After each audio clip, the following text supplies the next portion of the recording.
welcome back guys sa isa na namang video. Ngayon, meron tayo ditong Smash 110. Papalitan natin ng gear speedometer driven. So, yan. Kasi hindi na umaandar yung kanyang speed meter kapag maandar yung motor. So, makikita nyo yan dito. Pag inikot natin to, hindi haandar yung sa speed meter niya. Ikutin natin. Ano?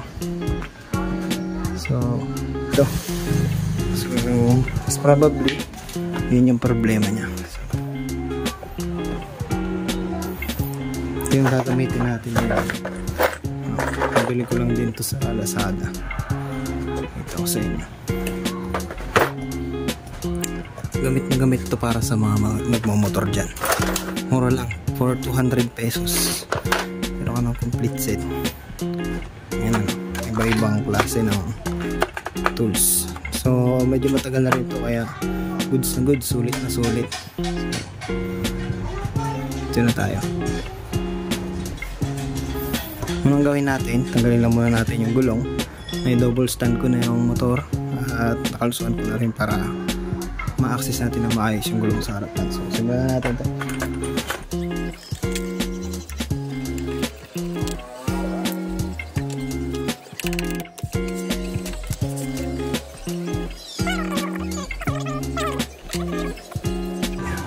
Nandito lang yan guys. Yan.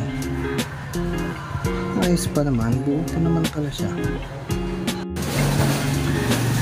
So subukan natin siyang ibalik ulit. Tingnan natin. Baka ang problema natin dito ay yung kanyang cable, no? Try na natin.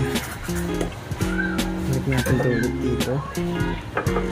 Make sure na ito dapat yung head niya na yan ay naka-align dito sa groove. Mapapansin niya yan. Makita natin.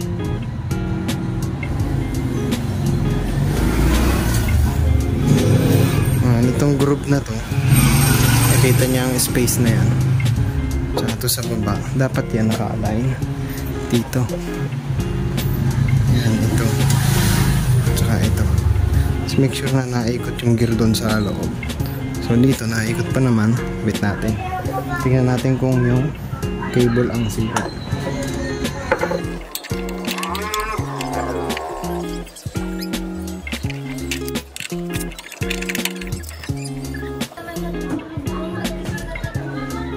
So yan, hindi pa rin siya gawin natin. Tanggalin muna natin yung headlight.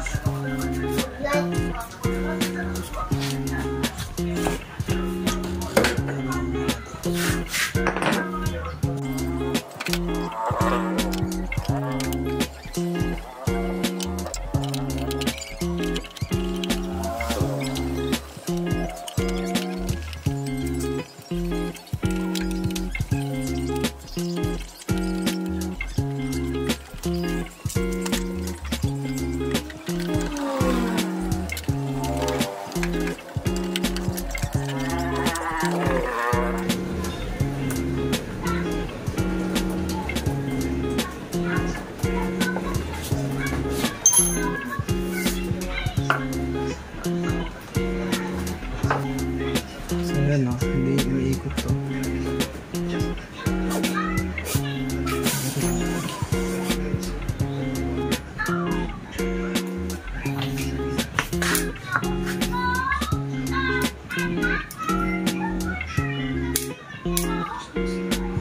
Putol siya, no?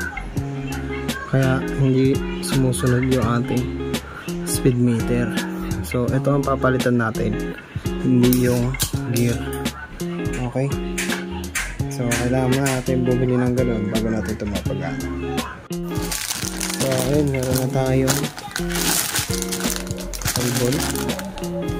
cable speed Smash 115.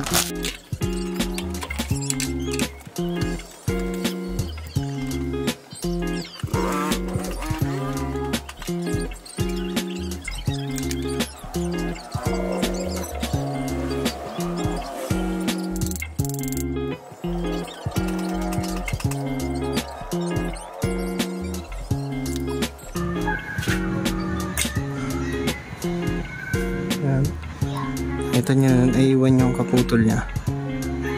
Okay, so kaya hindi na naikot yung nasa taas dahil putol na to.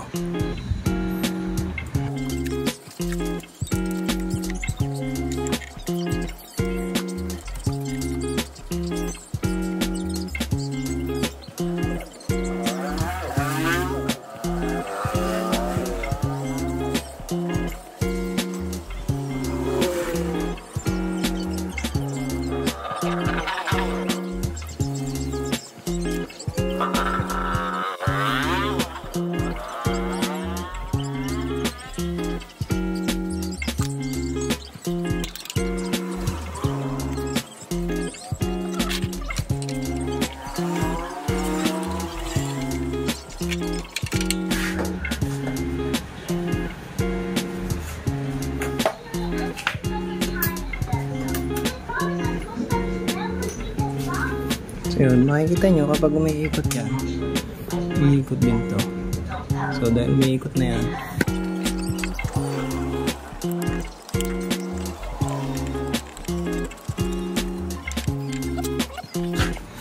okay, pati natin ang gulong.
Okay na mga paps.